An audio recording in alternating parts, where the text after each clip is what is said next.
my audience?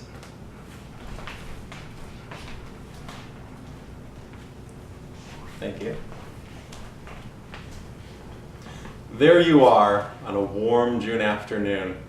The birds are chirping, the wildflowers are coming into bloom. Your sweetheart is by your side. You have a glass of cool Riesling in your hand. The liquid is tangy, refreshing. It tastes of fruits from which it did not come. It's an immensely complex thing. It's enlivening, elevating, and intoxicating. But what's the story behind the bottle? And how did this libation come to be? In addition to the peach, honey, green apple flavors, do you taste the systemic fungicides or the persistent herbicides or the carbate pesticides? Of course you don't. But they're there, and that's what's important. For some, wine is a luxury, others a grocery, and others yet a near necessity. But they're decisions. You don't have to drink these nasty chemicals. We have a choice these days. We could drink what I'll refer to as biological wine, which encompasses terms that you may have heard such as biodynamic, organic, ecodynamic, and the such. It's a good decision for all creatures, great and small.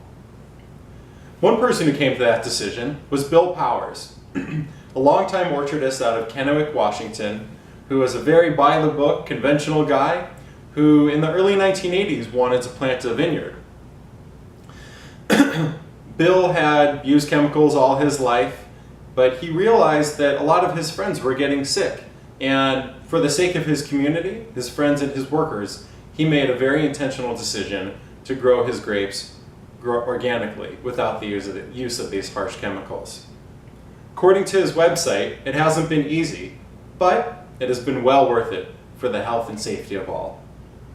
The Pesticide Action Network has recorded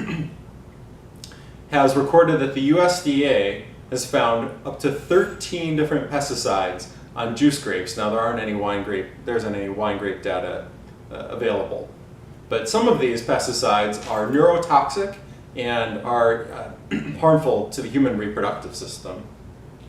And often those that are most threatened by the use of these chemicals are not those drinking it, but those who are working in the fields and vineyards, who are those with the least amount of voice and the most marginalized. Also, it's important to consider the environment, of course. Biological vineyards are a diverse place full of different plants and animals. These populations feed into the health of a better and more robust ecosystem. And farming with nature instead of against it helps attract native pollinators and predatory insects, helps to cultivate better controls against erosion, and it feeds the soil with a diverse forage of its own for the health of the microbes using compost, manure, and such. And many, like Nicolas Joly, who is a sort of a latter-day godfather of biodynamic winemaking in France, claims both through his more sort of religious devotion to it that the grapevines can tell when they're being grown in a more pure substrate, and also quantitatively we know that there's a more harmonious symbiotic relationship between the grapevines and their soil host and the bacteria and fungi that inhabit it. I'm going to show you some photos here, help to illustrate my point.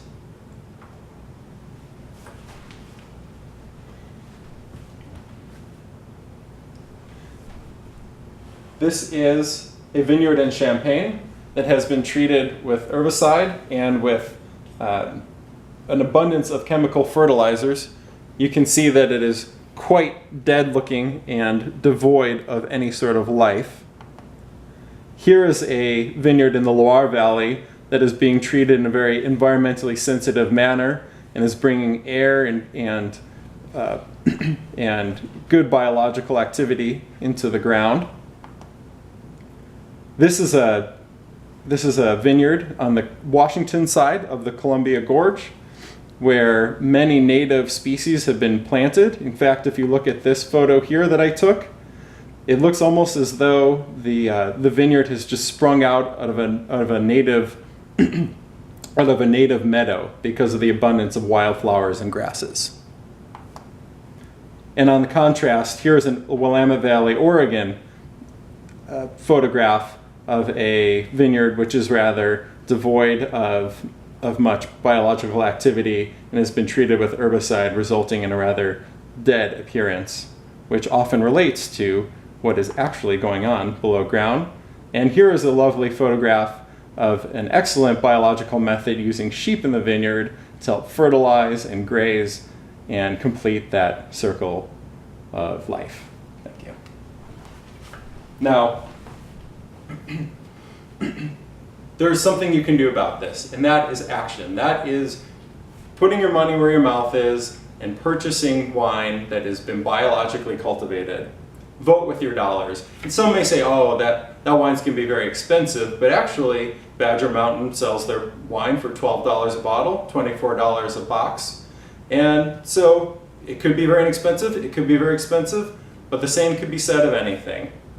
So bottom line is to get educated, to seek out literature and the help of educated people,